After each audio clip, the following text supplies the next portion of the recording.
민주당의 당권 주자죠. 박찬대 전 원내대표 같은 경우는요. 특검 수사에 적극 협조한다는 그런 기조에서 한 발 더 나아가서 이른바 내란 특별법까지 발의했습니다. 이 법안에는 민주당은 물론이고 조국 혁신당까지 이 100명이 넘는 범여권 의원들이 함께 이름을 올렸습니다. 그 내용을 보면은요, 내란범을 배출한 정당에는 국고보조금을 주지 않겠다 이런 내용이 포함이 되면서 사실상 국민의힘을 겨냥했다는 그런 해석이 나오고 있습니다. 네, 박찬대 전 원내대표가 대표 발의한 이 내란 특별법에는요. 내란 외환죄로 유죄가 확정된 사람에 대해서는 사면이나 감형, 복권이 불가능하다라는 등의 내용이 포함되어 있고요. 또 계엄 관련 특별 재판부를 만들어서 이 재판 과정을 모두 언론에 공개하고 윤석열, 김건희 내란 청문회도 열겠다라는 내용이 담겨 있습니다. 특히 국민의힘의 강한 반발을 사고 있는 부분이죠. 이 내란범을 배출한 정당에는 국고보조금을 지급하지 않겠다라는 이 내용인데 사실상 국민의힘을 겨냥한 부분으로 야당 무력화를 노렸다라는 해석까지 나왔습니다. 이 법안은요, 계엄 이후 이미 지급된 보조금까지 환수할 수 있도록 해서 법 적용이 현실이 될 경우에 이 국민의힘은 지난 대선 보조금까지 포함해서 약 402억 원가량을 토해내야 할 수도 있습니다. 국민의힘에서는 즉각 이런 게 바로 야당 탄압이다라면서 강하게 반발했습니다. 박찬대 전 원내대표와 국민의힘 곽규택 의원의 목소리 이어서 들어보시겠습니다. 민주당의 심장 고난에서 윤석열 내란을 완전히 종식시키고 새로운 대한민국으로 나가기 위한 내란 특별법 발의를 보고드리게 됨을, 내란범들에게 사면 복권을 제한해 내란범들을 철저하게 사회로부터 격리하고 온전히 처벌받게 하여 역사의 교훈으로 삼도록 했습니다. 내란범을 배출한 정당에 대한 국고보조금을 끊도록 했습니다. 야당 탄압이라는 게 그런 데서 시작하는 것 같아요. 그래서 뭐 말로는 협치를 주장하면서 실제 하는 행동은 협치와는 거리가 멀다.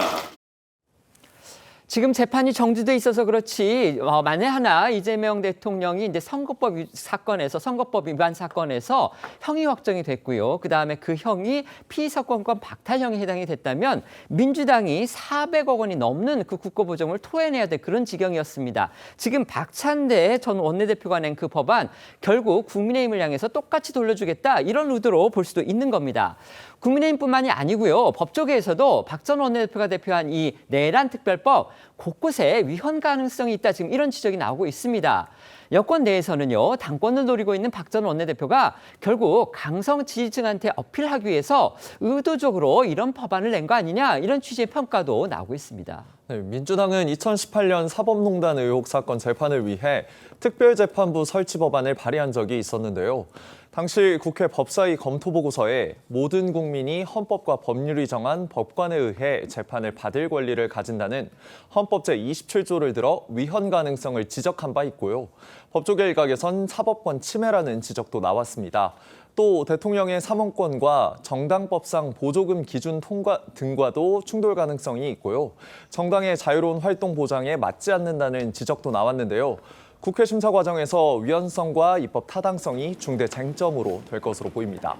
그렇기 때문에 여권 안팎에서는요, 이 당권을 두고 이 초강경파인 정청래 의원과 대결하고 있는 이 박 전 원내대표가 이 강경 법안을 통해 강성 지지층에게 어필하려는 전략을 세운 것이다. 이런 평가가 나오고 있습니다.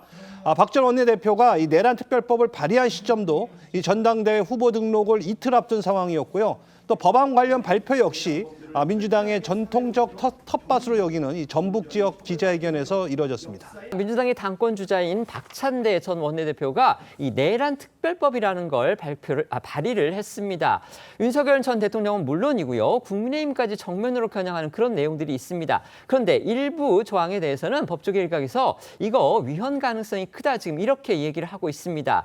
이 법안을 낸 배경이 뭘까? 지금 여권 안팎에서는 결국 당권 경쟁에 나선 정청래 전 국회 법사위원장 워낙 초강경파인데 그 초강경파와 맞서다 보니까 박찬대 전 원내대표까지 이렇게 강경한 법안을 낸 거 아니냐 지금 이런 해석이 나오고 있다고 합니다. 어떻게 생각하십니까? 어느 정도 저는 일리 있는 지적이 아닐까라는 생각이 듭니다. 말씀하신 것처럼 상대가 상당히 강한 주장을 펼치고 있다고 한다면 본인의 입장에서도 주장을 에스컬레이션 할 수밖에 없는 그런 측면은 분명히 있죠. 그렇기 때문에 사실 앞서 우리 기자님 말씀하셨지만 후보 등록 이틀 전에 그것도 이게 지금 민주당의 텃밭이라고 할 수 수 있는 호남에 가서 그 이야기를 한 것을 본다고 한다면 그런 측면이 분명히 있습니다만 또 한 측면에 봤을 때는 아마 박찬대 지금 그 의원의 입장에서 봤을 때는 상당히 나름대로 명분이 있다고 판단할 것 같아요. 본인들이 지난 대선 때 이야기했던 가장 큰 대선의 목적이 내란 극복이잖아요. 그리고 특히 국민의힘이 이 내란과 관련된 혐의에서 벗어날 수 없다고 한다면 이 위원 정당에 대해서 어떤 식으로 정치적 페널티는 필요하다고 판단할 수 있는데